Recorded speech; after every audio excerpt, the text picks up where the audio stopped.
Hello and welcome to the Powered by Rock podcast, where I'm going to be speaking with Rob Russian, who is the co-founder of the nonprofit charity Punk Rock Saves Lives. Rob is on a mission to help communities across the U.S. and world deal with mental health, find ways to save lives through people getting involved in donating bone marrow, and so much more. The organization truly is about saving lives in space within the punk rock music scene that is one of the closest communities in the world. We'll find out more about this awesome organization right after this. You're listening to the Powered by Rock podcast with your host, Isaac Kuhlman. The Powered by Rock podcast was created to help showcase some of the best rock musicians in the world and to pass on to future generations the rock music that has inspired rock fans around the world for decades. We want listeners to be able to hear great stories and life experiences directly from their favorite artists, as well as dig deeper into music theory and talk rock like no other show you've ever heard.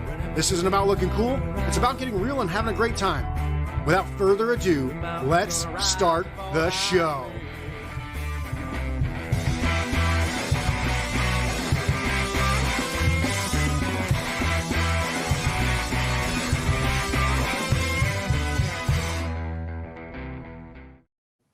Awesome. Hey, everybody. Welcome to the Powered by Rock podcast. I'm absolutely stoked to have Rob Rushing on the show today because I've been following his organization, Punk Rock Saves Lives, for a while now. And he really shows he's actively trying to help people through events and getting out into the community.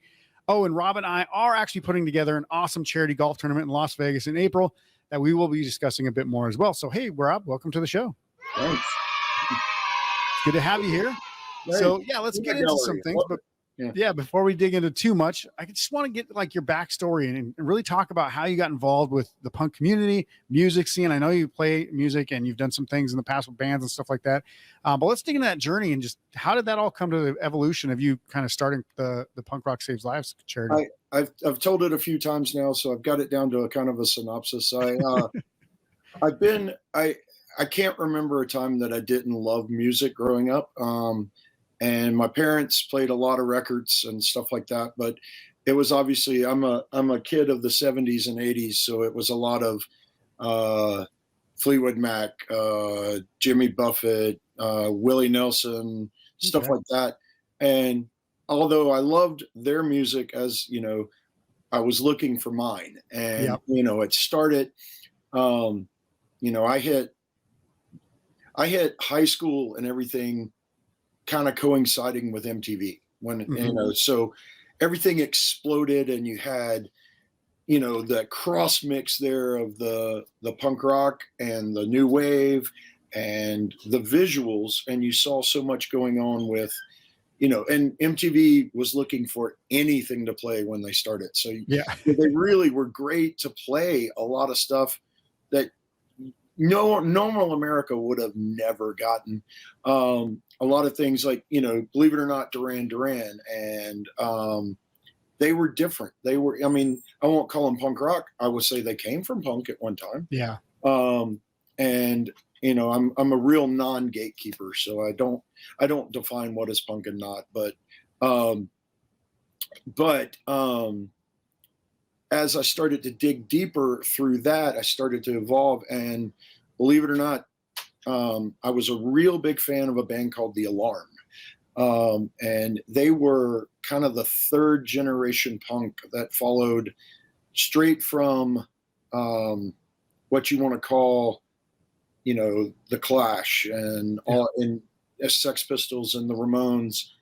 The Alarm, when they first came out, were even kind of called the Clash Junior. They were kind of picked on a little about that because they kind of had that same anthemic sound that the Clash had. And Mike, they loved the Clash. There was never anything to hide there. And so I got to be a huge fan of those about the time I turned 14, and that kind of was a little dip into the punk rock pool.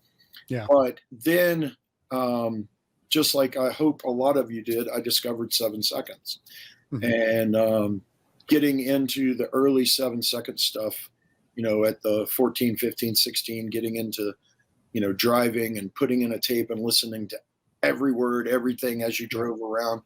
Till the tape fell apart and you had to pull it out of your tape deck, and roll it together with a pencil and, all of that. And 7 Seconds, Kevin's lyrics and their stance on being one, being, united as punks and no racism and everything spoke to me. I grew up in the deep South. I grew up in Savannah, Georgia, and Yeah.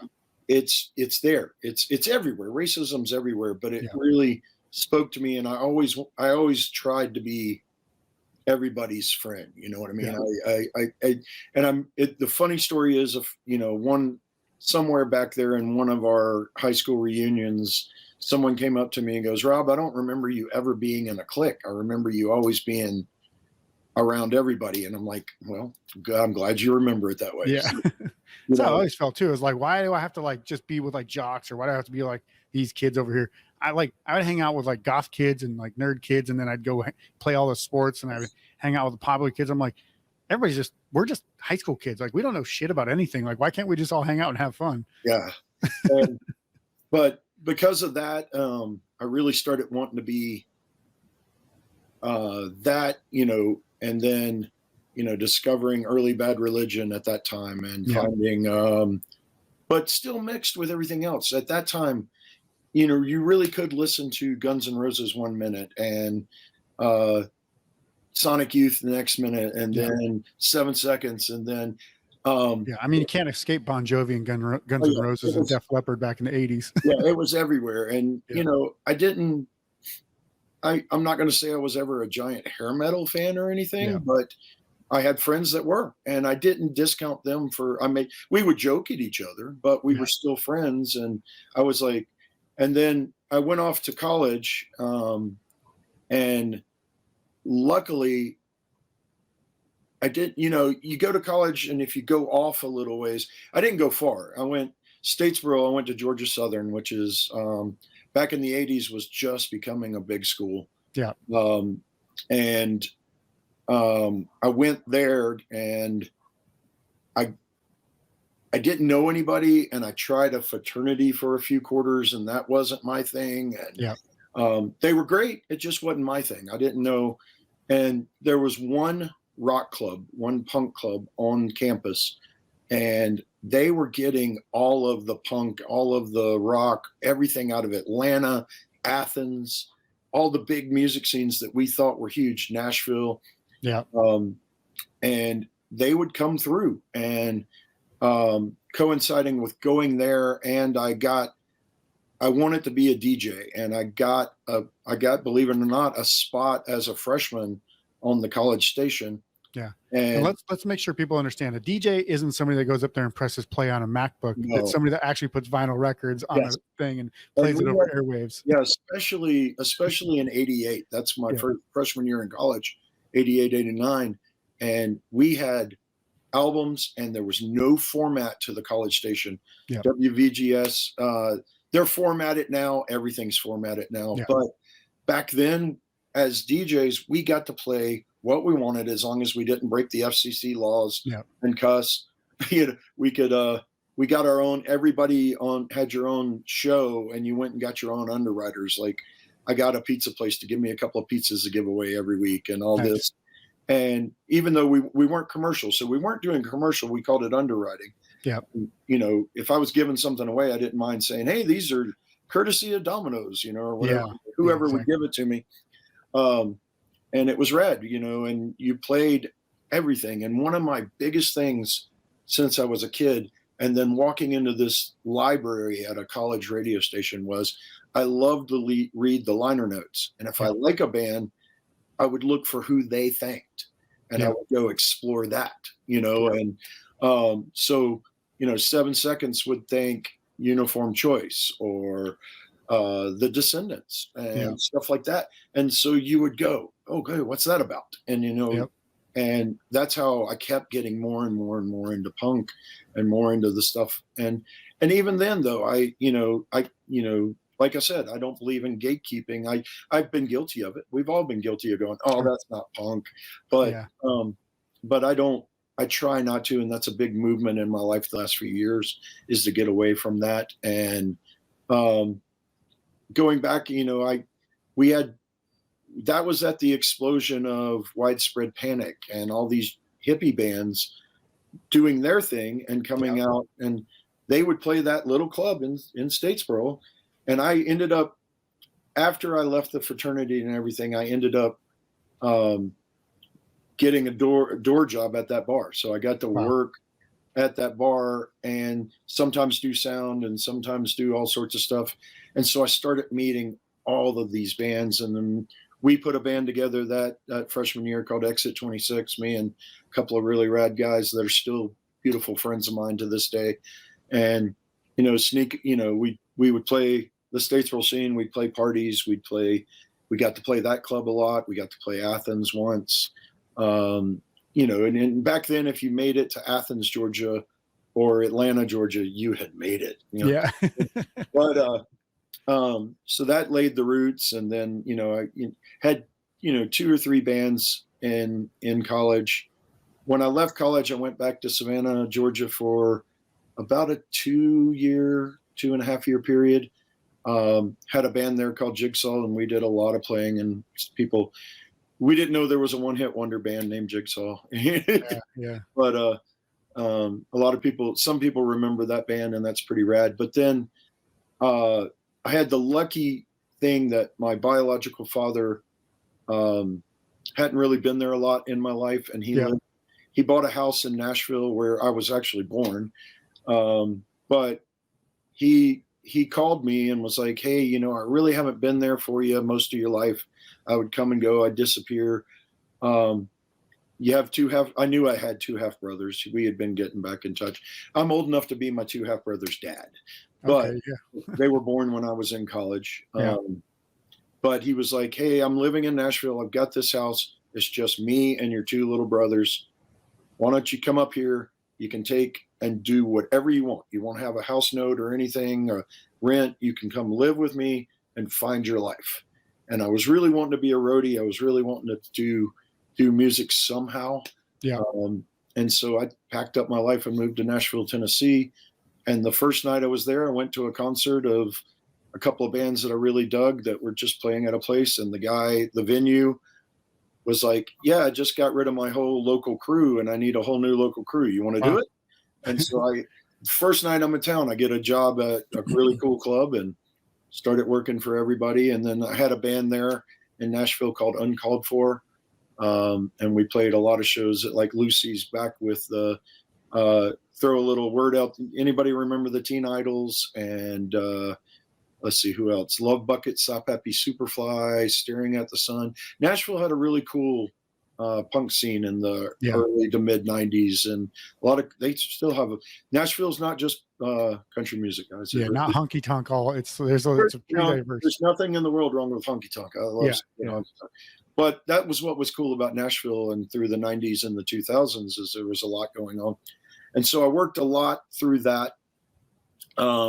Started touring with some bands, got to tour with some amazing bands over the years, and worked at a music store in Nashville. So we sold records to the stars because we were one of the everybody remember your Sam Goody or your Musicland and your mall. Well, we were a Sam Goody, but we weren't in a mall. We were outside a mall, and I joke that it's we were Empire Records. It was that we had that kind of outside store, and all the kids were somehow involved in music outside of the store. Yeah. So it was like, we didn't care if Garth Brooks walked in. It was just like, "Hey man, how are you?" And the stars liked that, and they would come shop with us. And it was, so I got to meet even more crazy stuff through all of that. Yeah. And then unfortunately, this is kind of a fast forward in that time period, but I had a dear friend die at 32 years old. And Chris, as a matter of fact, I just saw a picture of his son yesterday, and he looked just like him, and it blew my mind. And wow. His son is 16 years old now. So give you a time frame. His kid was like 2 or 3 when Chris passed. Gotcha. And at 30, he was 32. I had to be, let's see if he died. I was 39.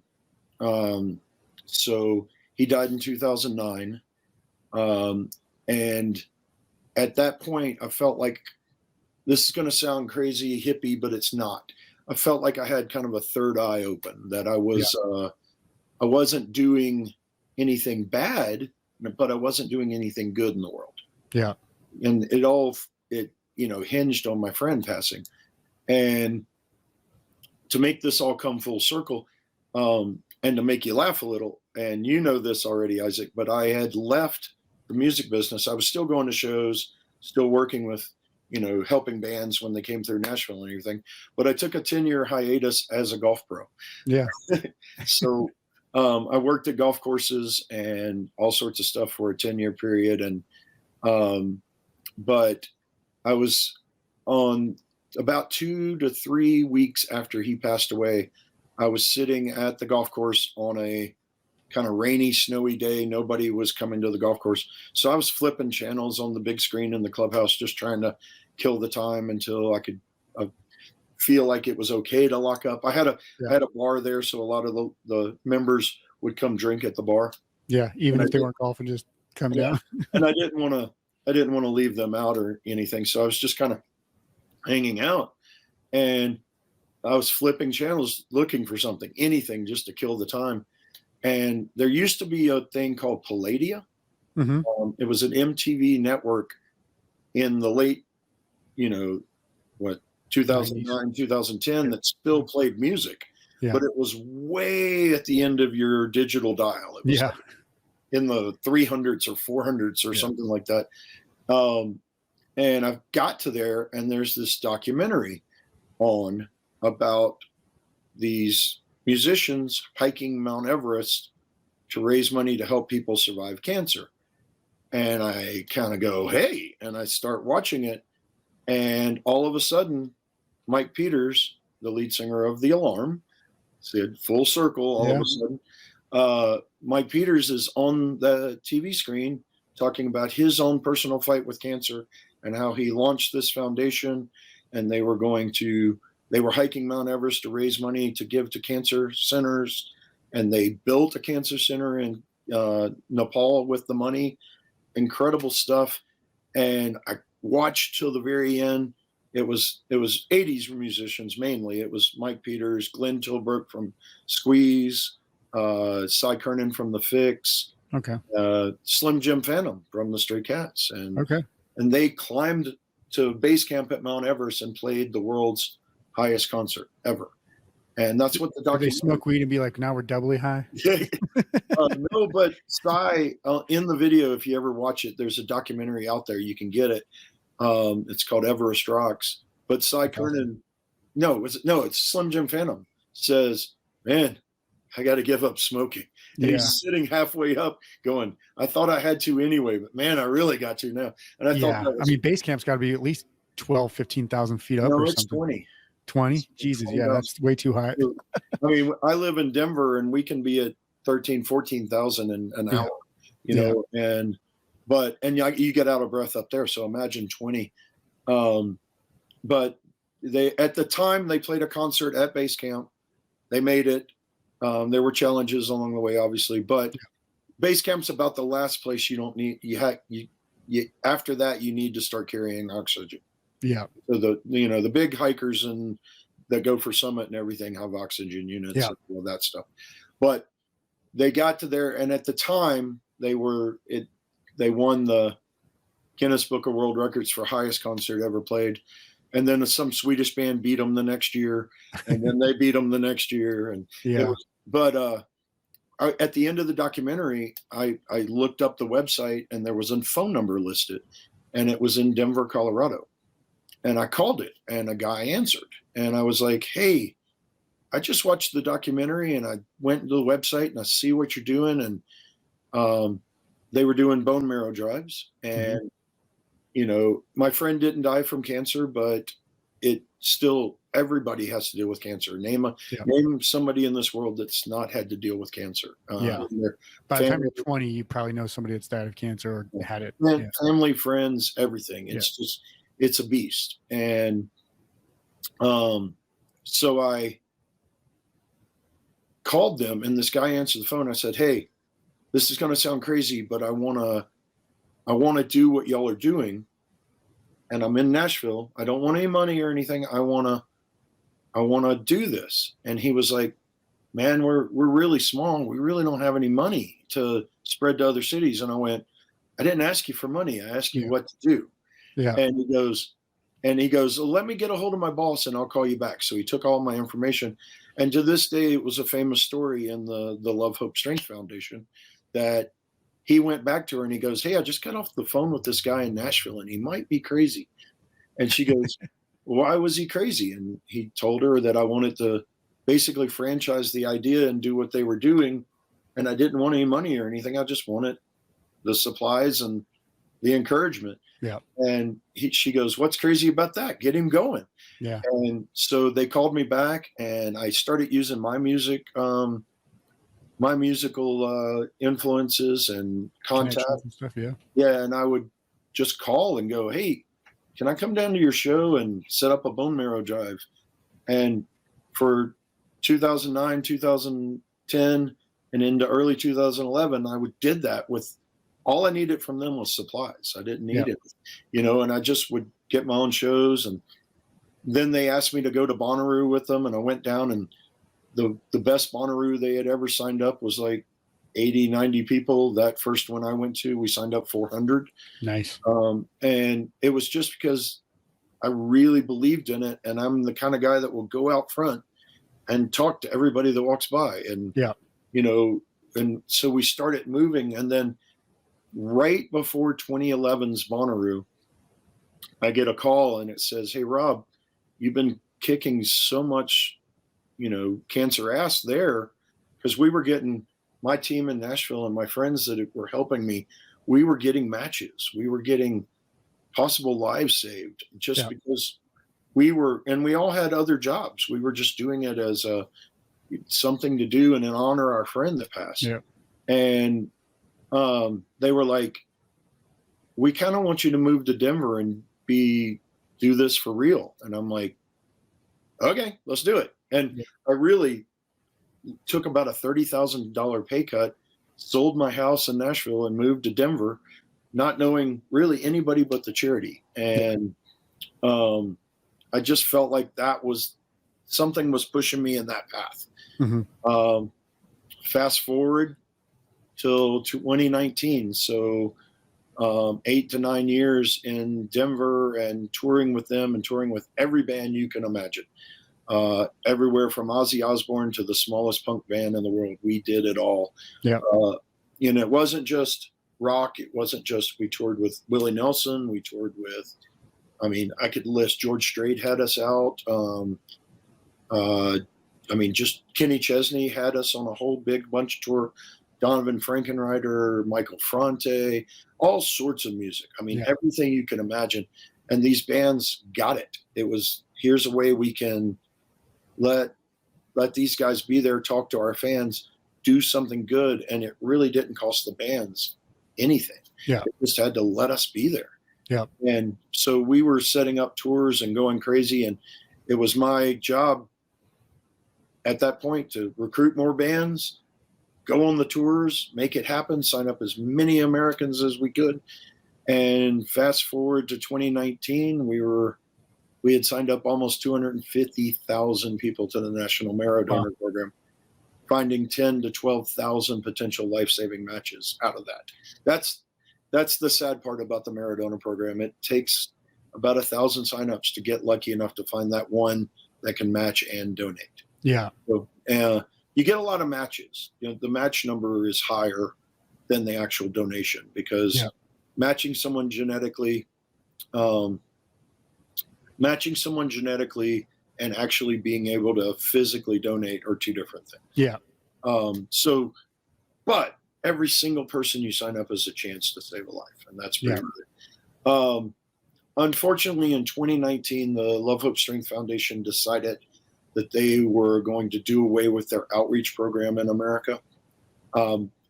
Something I didn't include in there is on the Flogging Molly cruise let me get the dates right. There we go. In 2017, I had to look at a poster on the wall. Yeah, I can see some behind you too. Yeah, our house is a mini, as you might can tell, it's a mini rock and roll museum. Yeah. There's a poster. If a band from the tour that I do has a poster, I buy it. I put my backstage pass, that one right there. I put my backstage pass in there, and we hang up as many as we can. we only have 1,000 square foot house, so there's not. I So ended it's up just buying, memorabilia, and then you sleep on top of it all. yeah. Well, I've gone to the point, and you can't see it. It's on the other side of the room, to buy the little racks that have that you can have posters in. I bought the Gotcha. plastic sleeves, so you can anybody that comes over can flip through the posters and check Nice. it out. But some of our favorite hung. This is a whole Flogging Molly wall right here. Yeah. It's very They've been so great to us. But 2019, go back. 2017, Flogging Molly cruise. I meet an amazing young lady. 1 year later on the Flogging Molly cruise, she becomes my wife. A few months later, Love, Hope, Strength lost its volunteer coordinator. She becomes the volunteer coordinator. My beautiful wife, Tina, she's in the other room, joins the fight with me. And it's not only did I meet her doing it, but she joins it with me. And we have, we're luckily, I found that person that embraced my love and became my love, if that makes sense. And so in 2019, I'm on tour with Flogging Molly. We're going to have a State of the Union meeting with Love, Hope, Strength. I pull over and I'm in my camper, and we have this meeting, and the board tells Tina and I that they've decided they're going to do away with their outreach program, and they were going to lay us off. Obviously, I was mad for a few days. I didn't want to lose my mission in life. But then I start going, I'm not done. And I talked to Tina, and she agrees, we're not done.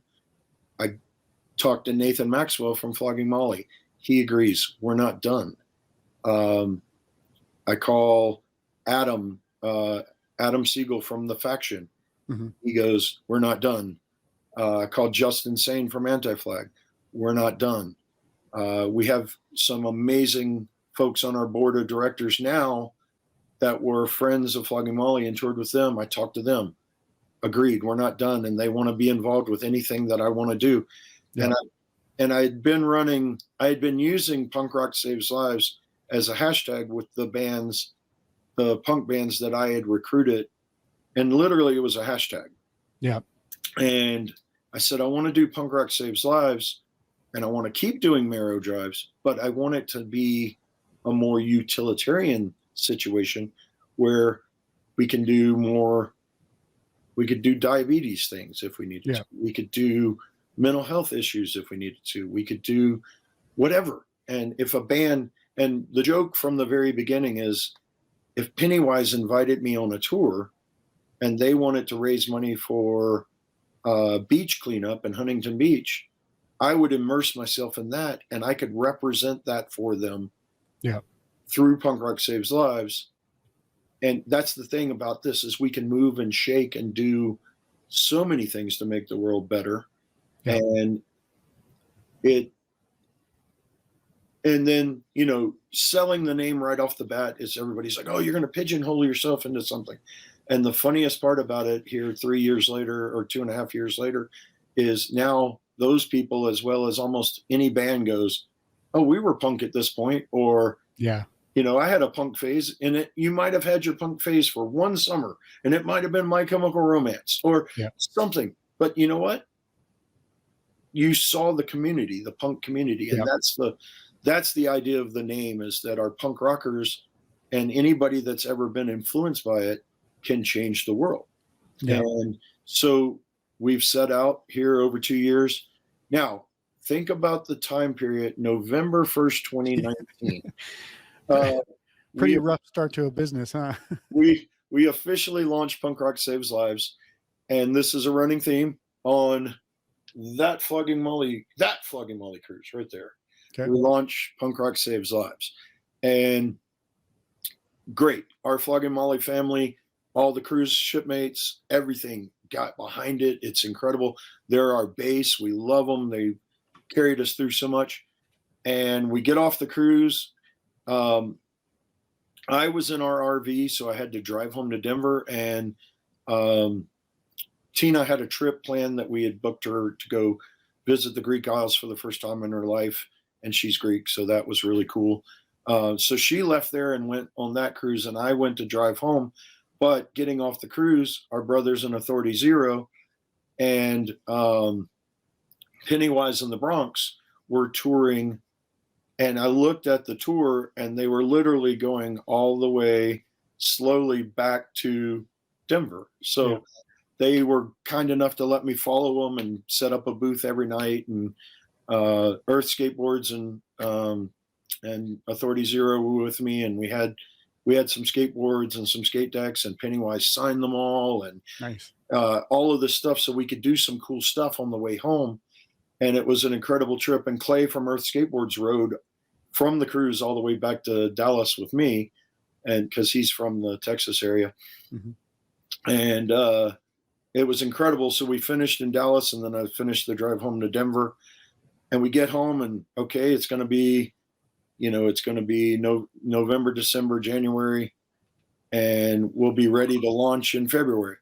And I just told you that Anti-Flag and Justin were very instrumental in helping us put the early parts of the charity together, and still are a huge part of the charity. Anti-Flag invites me on the 2020 Vision Tour. Here we go, early 2020 with their new album. We're going to do it. We're going to have Punk Rock Saves Lives along the way. I'm going to follow them around America in the RV, and we're going to do good while we rock it all. Yeah. I get to Rochester, New York from Denver in the RV, and there's a really rad punk band, Irish punk band called 1916. If you haven't heard them, check them out. Billy, the lead singer, lived in Rochester. He now lives in Nashville. But Billy had a house, and I stopped at his house and parked the big RV in his driveway, and we had a nice, relaxing evening, just hanging out, talking music and everything. And I slept in the RV, but Billy and I had a fun night, just kind of, for lack of better, you cussed, we were shooting the shit. There you go. Yeah. You can swear as much as you want on here. So I wake up the next morning, I was going to have lunch with him, and then I was going to take off and head to somewhere in Vermont. Yeah, in Burlington, Vermont, to meet Anti-Flag coming in from Canada. The first 2 dates were in Canada. We can't do the bone marrow registry in Canada, so I was just going to wait and meet them at the third stop. Yeah, different healthcare system, obviously. Yeah, they have their own healthcare system. So if you're Canadian, please sign up through your physician. It's the same marrow registry. We trade worldwide, but you have to get on in your home country. So anybody watching around the world, check your home country where you get your healthcare. So if you're living in America and your healthcare is here, you can sign up on ours. Nice. That's really kind of where it won't ever count on your healthcare, but it's just how they determine who pays. And it's not you, it's who's gonna, it's paid for by the bone marrow registry or the National Donor Program, but you got to do it in your home country. So that's, but I wake up, I'm laying in Billy's driveway, just kind of waking up and getting ready to, pack up the RV and go, when I get the unfortunate call from Anti-Flag's tour manager that COVID's shutting everything down and we're going to pull the plug.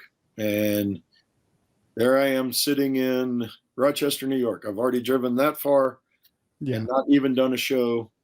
And it was the right thing. And everything in the world was shutting down. And so we weren't going to believe it till it happened. We were going to go and then we were told. Yeah. I think that's kind of how everybody felt about it. They're like, oh yeah, we'll never shut down, but we'll just make some extra precautions or whatever. And then it was like, no, we're all shutting down. It's like, wow. Yeah. Change. I mean, it was the word Godsmacked comes to mind, everything. Yeah. But, head spinning a little bit. I sit there, and Billy they're worried about Rochester shutting down and everything, and nobody knows what's going on. So Billy calls the Irish pub near his house and says, nobody knows what's going on. Can we come down and play tonight? And he goes, Rob, you got to stay. We're going to go. And you remember the meme during the shutdown that the last band you saw was who you were stuck with during COVID? Well, I would have been with 1916 for the whole time, because they went down to the pub and they played a show, and we all kind of celebrated that. We didn't know what was happening after that. And we had an amazing night. I spent the night again, and then I got up the next morning and started the drive back to Denver. Got all the way back here, and we're spinning. What's the charity going to do? What are we going to do to survive through this? I am also a type 1 diabetic. So, should I go try to get a job? What should I do?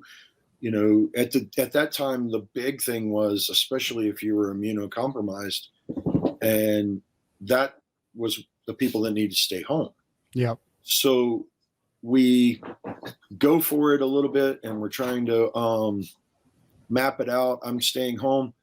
And one day I pick up the computer, and from the Punk Rock Saves Lives page, I just go live. And I start talking to everybody, and I'm like, hey, it's a PMA session. Let's talk about this. And let's all hang in together. And so many people turned in, and we talked about keeping ourselves and the mental health aspect of we're all locked down. And what do we do? And how can you keep positive, and how can you not fall into demons? And, so I did, and I literally was just talking to the screen. There was nobody, I didn't have a guest. I didn't have guiding me along, or, the host or whatever. And it got really big numbers. People were watching, and it was crazy. And so the next week I thought, hey, let me call a couple of friends, and we did it by Zoom, and Zoom that was when the Zoom explosion happened. And then I think I tried to I know I had Jason DeVore in one of the very first ones from Authority Zero come on and try to play acoustically, and Zoom, great for meetings. Not great for music. Music doesn't go over. So Jason would be playing guitar, and all you could hear was his voice. The microphone couldn't break the two apart. So I think it tries to filter out background noise, and then it does it so well that it really screws up everything else. And so we didn't know what to do, so we kept looking, and we ended up on this same platform. We ended up with StreamYard. And it was a lot better. Sometimes music doesn't transfer the best on here. They've done a lot of work. StreamYard has gotten better, and it does, so when now we have someone play a song, we had Oscar from Stolen Wheelchairs play a song the other night, and April from formerly of Sniper 66 and my band and a bunch played one of her songs, and it was incredible. And for some reason, I don't know what microphone Oscar was using, but Oscar's came through a lot better than April's. So, it's getting better, but it's still, it depends on what you're using. But so we do these amazing PMA sessions, and they keep growing. And then we've had, we were doing them once a week, and we had, Chicken from Dead to Me. We had Jim Lindbergh from Pennywise. We had everybody you can imagine in the punk rock world. Scott Shiflett. We have one coming up in the near future with Trevor and Face to Face, and just everybody wanted to do them. And we had people every week. We'd have an awesome guest. We did the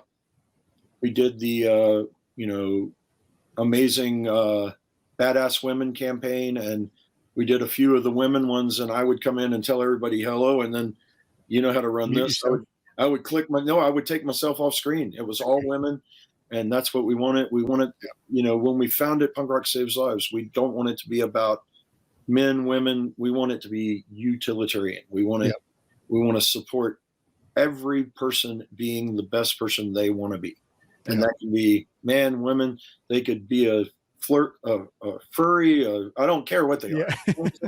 As long as they're being their true, authentic self and happy or struggling, and we can help you find paths to be better. And really, the pandemic caused us to really pivot and become more of a mental health organization. And we still, and through that, and it was great, and everybody got it. And Tina created a Punk Rock Saves Lives mental health group on Facebook. And if you're not in it, please go join. And it's punks just being there for each other. Mm-hmm. We do safeguard it and watch it. It is a safe space. If you join, there is no shaming. There is no, you will be out quick. If you, no harassing, no trolling, all that shit. No trolling, anything.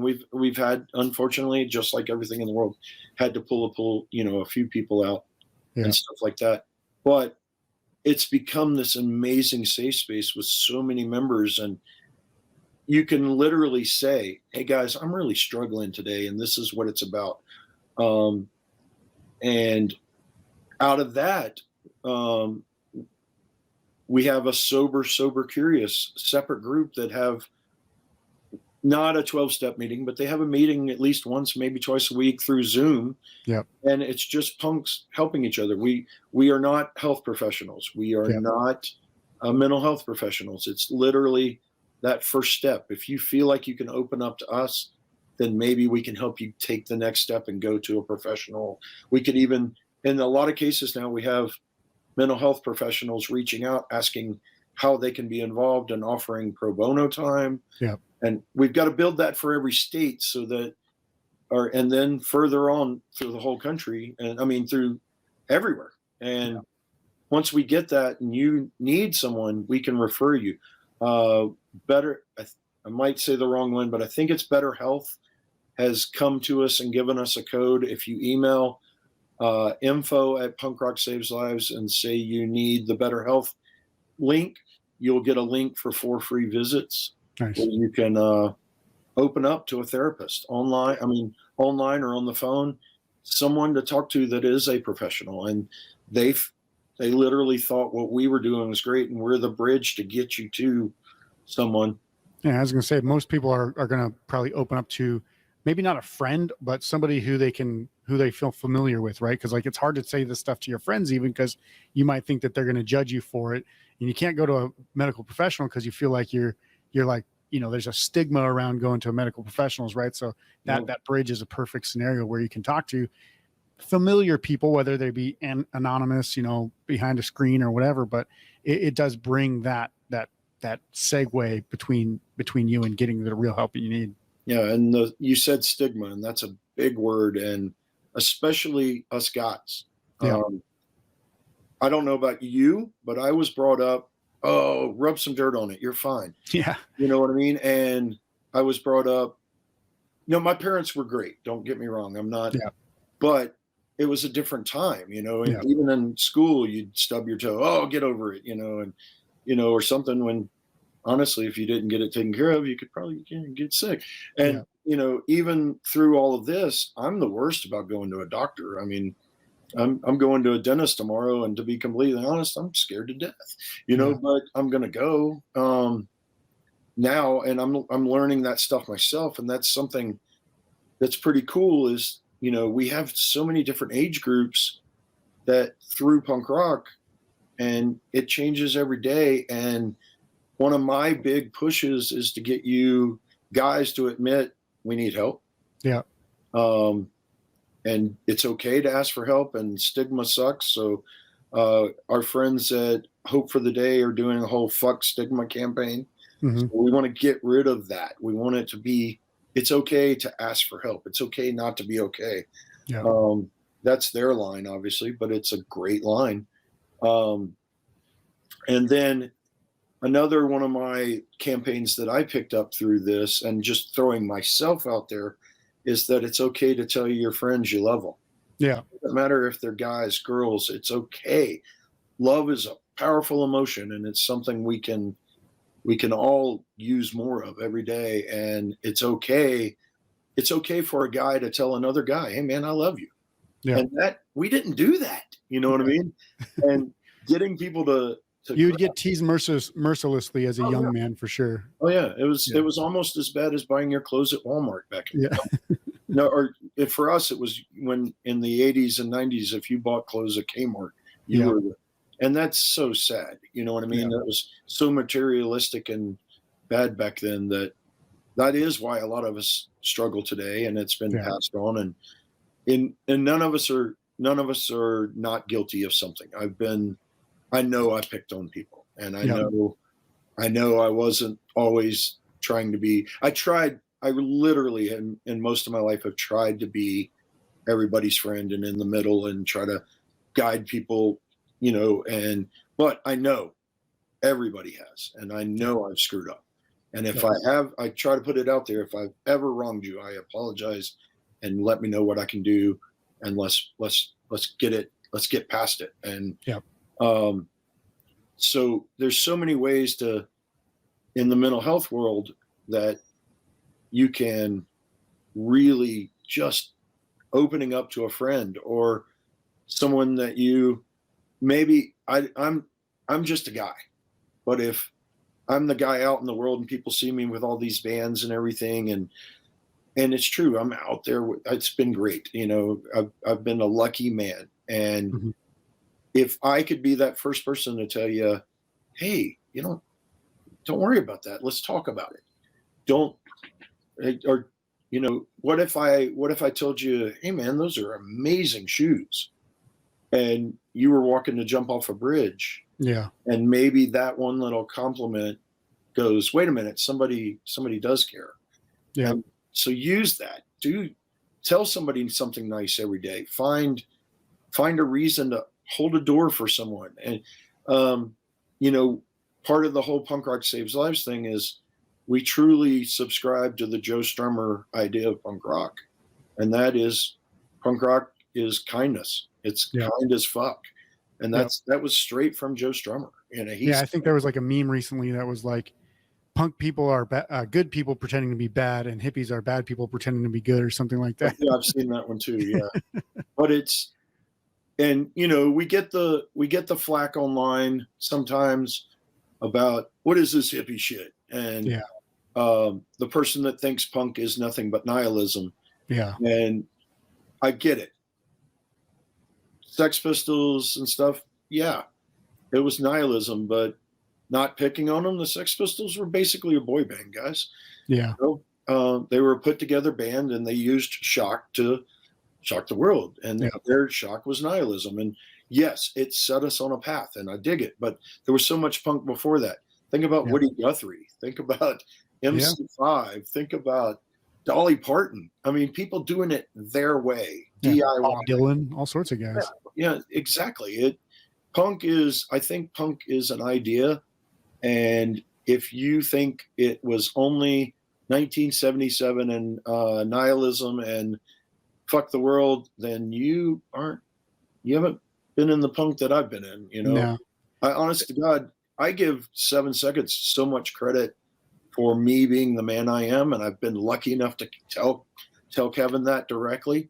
And he's just a phenomenal human, and he let us do a friend of ours drew a really cool t-shirt that we did as a fundraiser a while back that had brass knuckles with PRSL in it. Nice. But it said not just boys fun, and the idea was punk is not just about guys. Yeah. Our friend drew that, and we wanted to make it a shirt, but I'm like, that's a 7 Seconds line. I got to clear this with Kevin first. And I literally sent him an email and showed him the picture and everything. And he was like, dude, anything, that's awesome. And anything y'all want or need from me. And nice. I was like, okay, now we have the blessing. And I wear that shirt proudly around America. And, nice.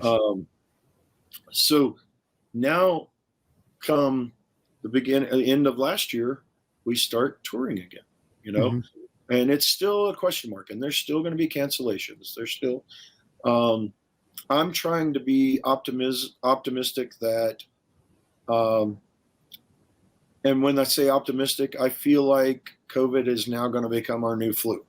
Yeah. I think you're going to need a booster shot once a year. You're going to need, you're going to catch it every so often, and it's going to, if you've done the right, if you've done a shot, or if you've done your boosters, or if you've done, it's just going to be a bad cold. Yeah. And I like the flu. I get a flu. Everybody gets a flu shot every year, and you still sometimes get the flu, what I mean? But hopefully the science is right, and they're not, it's a weaker because you have some immunity. Yeah. You know, and Tina and I both got COVID before the vaccines. Mm-hmm. It was horrible. I spent days in the hospital. People were really thinking I was in a lot of trouble, and I was. Yeah. My lungs were clouded out. I never ended up on a ventilator or anything, thank whatever you believe in. Yeah. And, but so I don't tell people that it's right or wrong, that if you believe in vaccines or not, it's your personal choice. But I want you all to go get vaccinated so we can all get in the pit together again. Exactly. So we can all just trust each other and have fun. Yeah. So, so you take that as you want it. I believe in science, and if they tell me I need a fourth booster, I'm on my way. Yeah. Yes, I felt like crap the day after the booster, but that's okay. Went away. Now I know a couple of people that have actually been adversely affected. For the one in 100,000 that is, it sucks. I'm sorry. Yeah. But for the rest of the 99,999, if it made your experience with Omicron or something less, great. I don't want you in a hospital like I was. Yeah, exactly. That was horrible 3 days. You know what I mean? And it took good 2 to 3 months for me to even, and Tina had lasting longer than that repercussions of us getting COVID. And one of our friends died that might have gotten COVID the same night we did. Wow. And it was all simply because we stopped by to get a pizza and a beer to take care or let's support my friend's business, because it was going to go out of business because no one could, and they were allowed to have, COVID restrictions were different everywhere, but we were tables or something for the whole. We were 3 or 4 months into it, and they were letting them have they weren't allowed to have live music, but the bar could sell a drink and the pizza place could sell some pizza. So we said, let's go see if we can just put some money in their pocket tonight. Yeah. And every one of us that went as a small group got it. And somebody in the restaurant had COVID. But it sucks. It's just, and it's the situation we're in right now. So, and so obviously talking about that, you have plans for this coming year, 2022. So obviously we're going to be doing a charity golf event here in Las Vegas on April 22nd. So it's a Friday.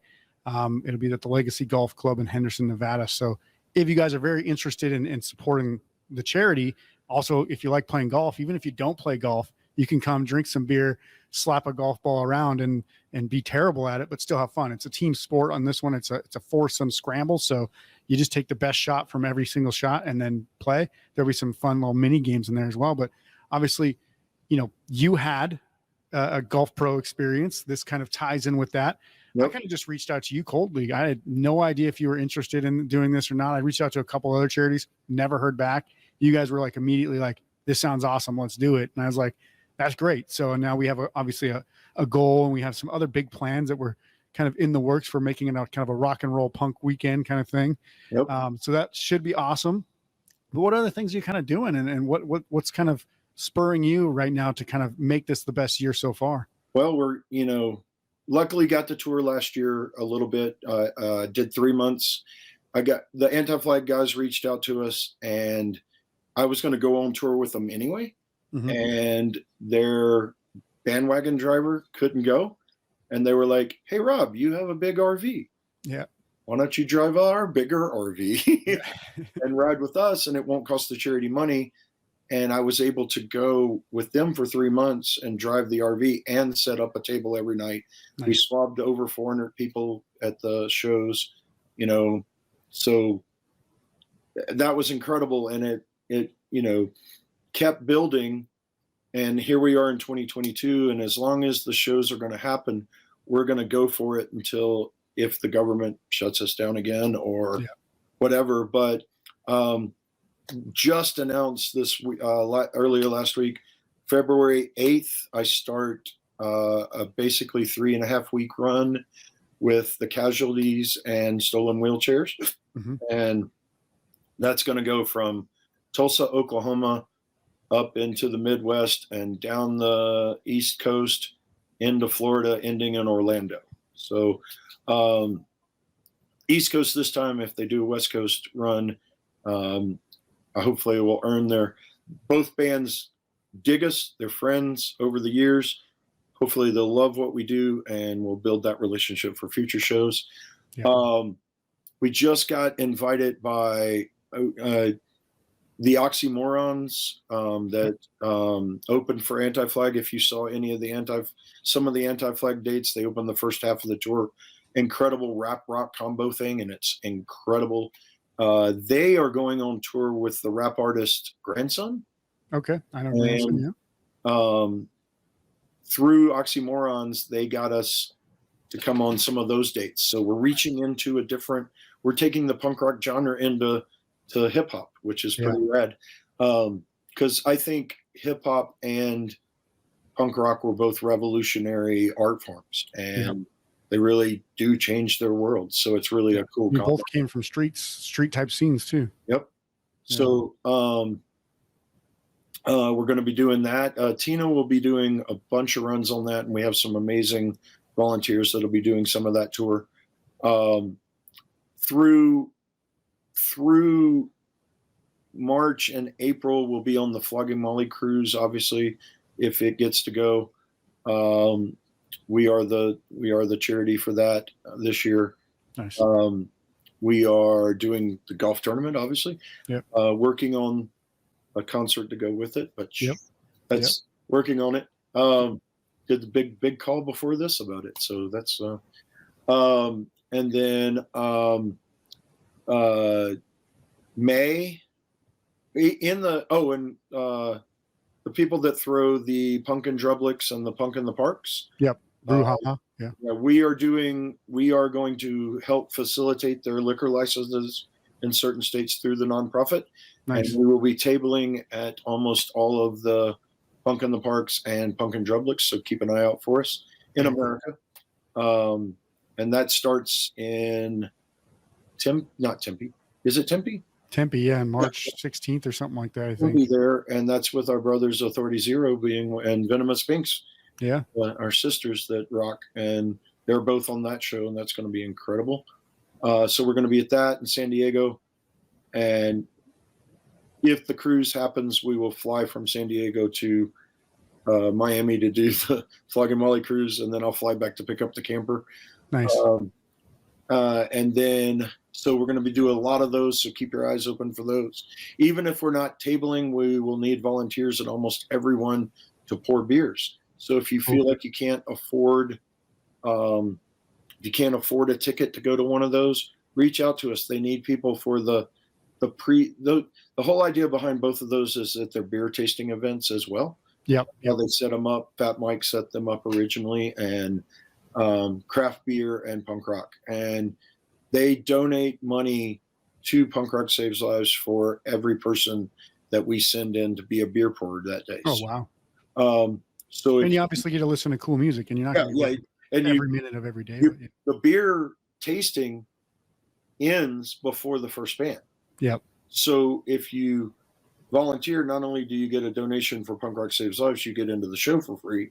Yep. You can stay and watch, everybody that plays. So it's pretty rad. Those lineups are pretty damn sick. Yeah, they're pretty good in America. Yeah. May, the Rumjacks from Australia are coming over with their new singer Mike from Mickey Rickshaw from Boston. Okay. Mike is now in the Rumjacks and giving them new life, and we're going to tour them, and that's a lot of May. That's going to be a killer. So we'll be trekking across America a lot, and every day more and more, we're finding more and more things to do, and bands are inviting us and offering us a chance to come out there and try to change the world a little bit through our scene. And it's incredible. And we thank the bands. We're talking to a few bands to do in the March, April zones, and you probably have an idea because we've talked about them in this show. So hopefully that'll come through. And then we hit festival season. So Tina has put in we're lucky that we have a great relationship with Riot Fest. We have a great relationship with Punk Rock Bowling. Yep. When and if it happens, they postponed that, but we'll see. Yeah.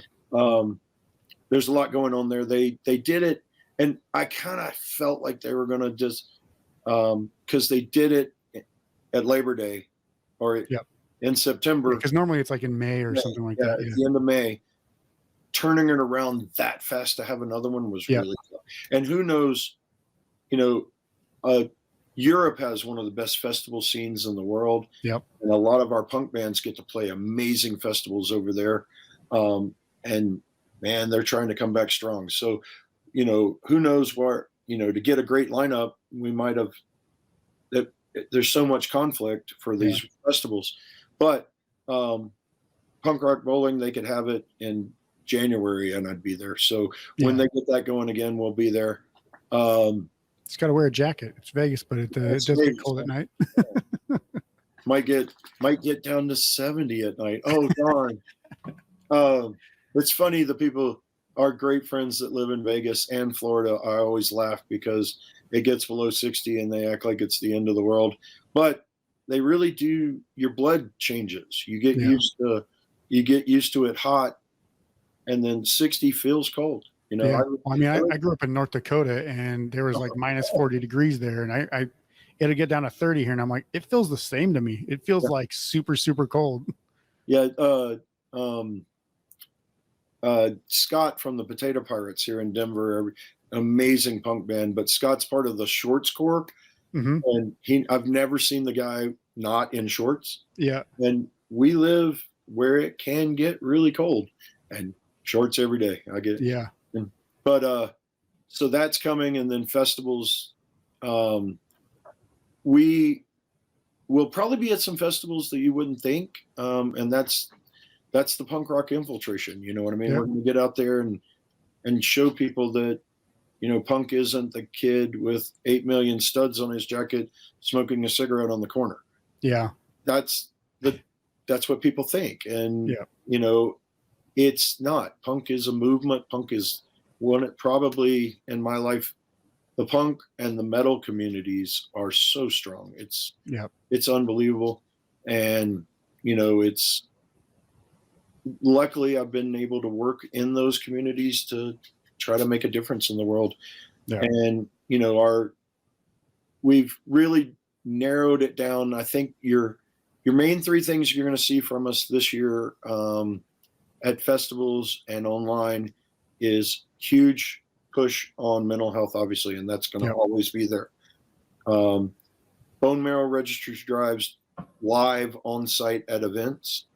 It's a great on-site activation. We're working on some cool activations for mental health, including bringing in some partner organizations that could have a tent somewhere on the site that go away and talk if you need to or something. So we're working on some cool stuff like that.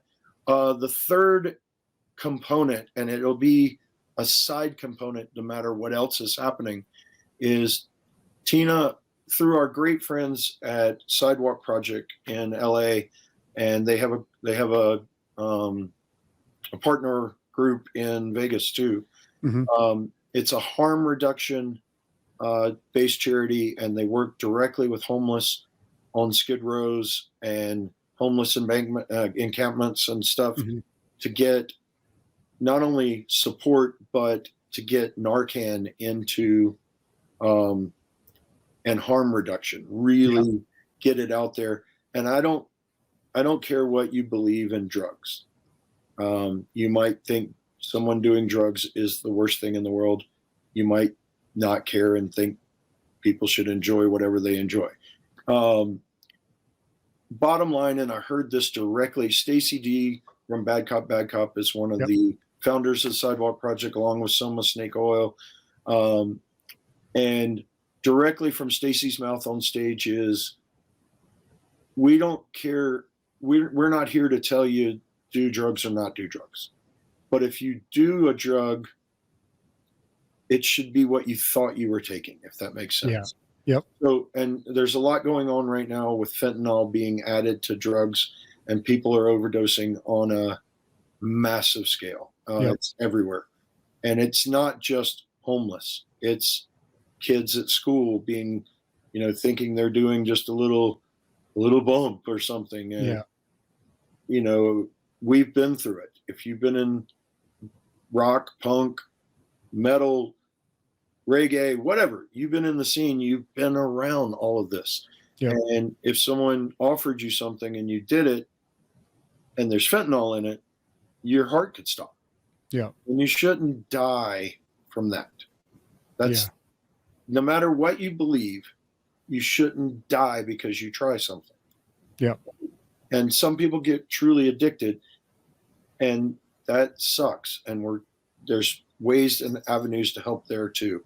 But we're trying to get, and the state of Colorado chose Punk Rock Saves Lives to be an official Narcan distributor, and we can get shipments of it as once a month, as much as we need, and we can distribute it how we see fit.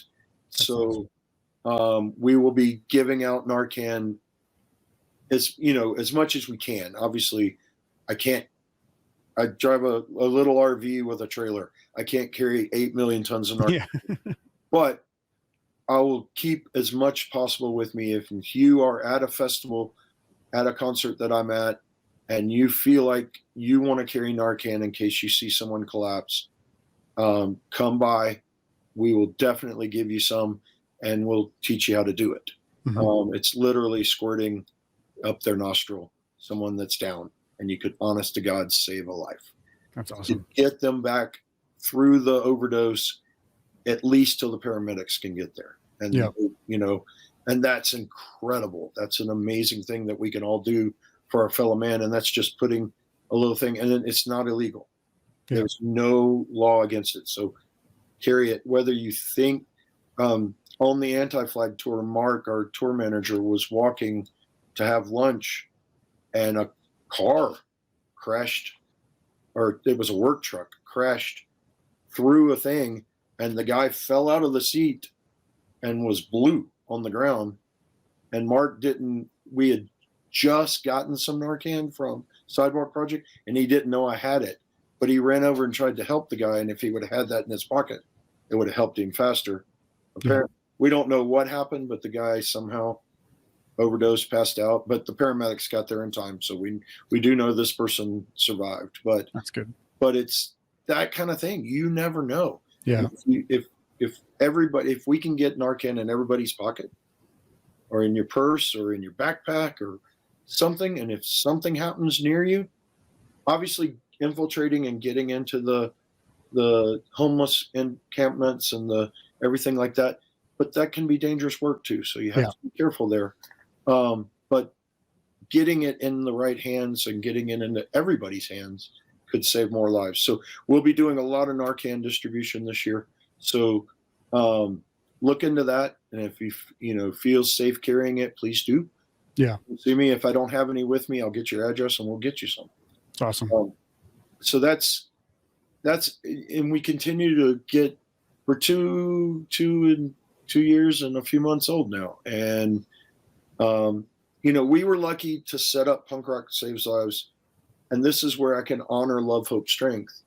We were able to set up and become the force that we are in 2 years because of the groundwork they laid, and I got to lay with them for over 10 years. That's and awesome.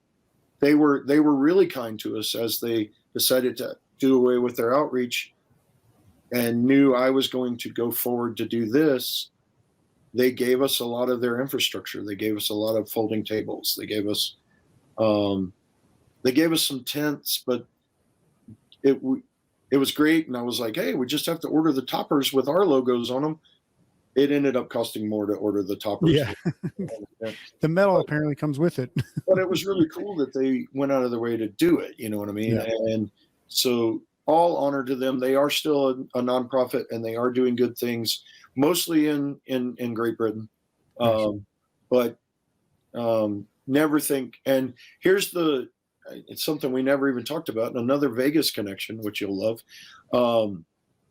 Adam from the Faction, Steve Caballero, and famous skate rock band. Adam was with They Yep. formed it when they were 14. They've Yep. been together for Back in like 1978 or something like yeah. that. Yeah. And Adam is the president of our board of directors for the charity, and or whatever you call the head of the board, chairman of the board. There you go. There you go.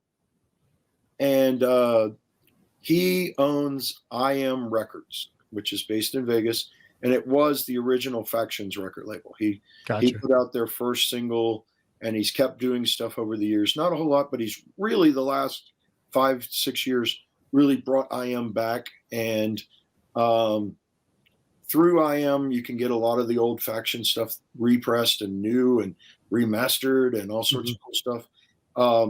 You can get my band, These Roving Years, which is me, Adam, April from Sniper 66, and Todd Daigle from King Rat, did a project together. We were on there. I heard a rumor that a big Vegas band that I know you like, Isaac, is maybe new album on I Am. Wow. And I know the I Am is putting out one of our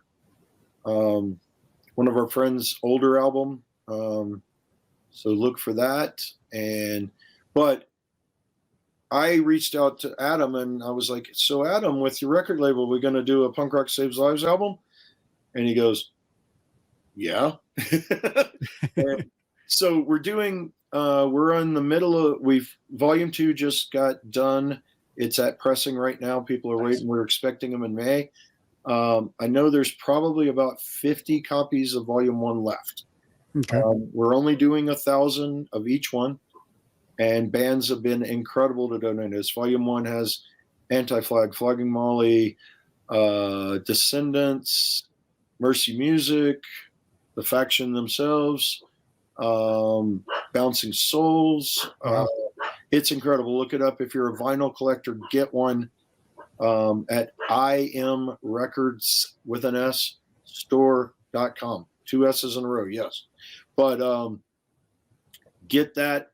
The proceeds do go to us, but it goes through I Am, and then he donates the money. It's pretty rad. We did volume 2. It's going to come out. Living End is on it. Wow. Another Vegas band, Crimson Riot. Okay. There's a bunch of really cool. Venomous Pinks are on there. I always get bogged down in. There's an unreleased Dead to Me track that they gave us a song that has never been put out, and they're not an active band at the moment. Yeah, that's cool. Yeah, really cool stuff. We're working. There will eventually be definitely 5 volumes, and if you get all 5, you'll have an option to get.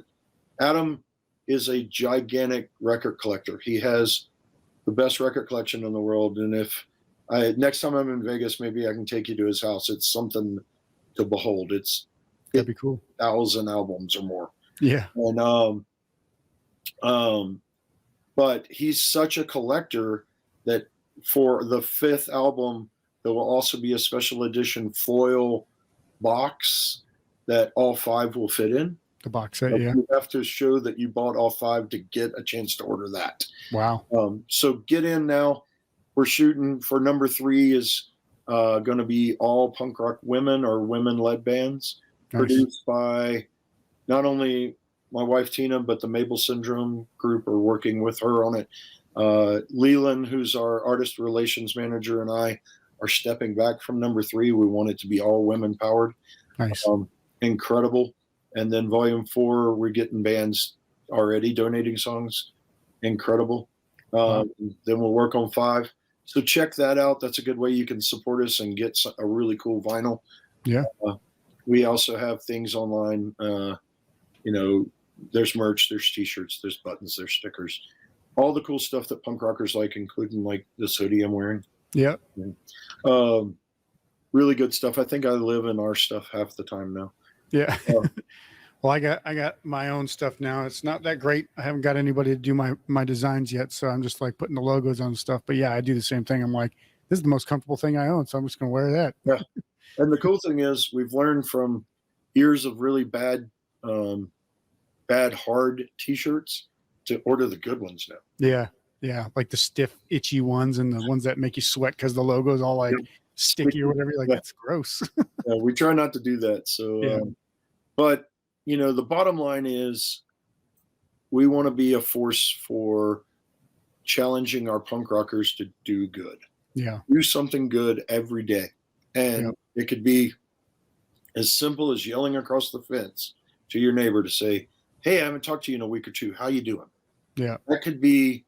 That one gesture could be amazing. And up into being someone's bone marrow donor, to being, a kidney or a liver donor, or signing your donor card. And if something happened, oh, God forbid something happened to you, your organs could help someone else live. Yeah.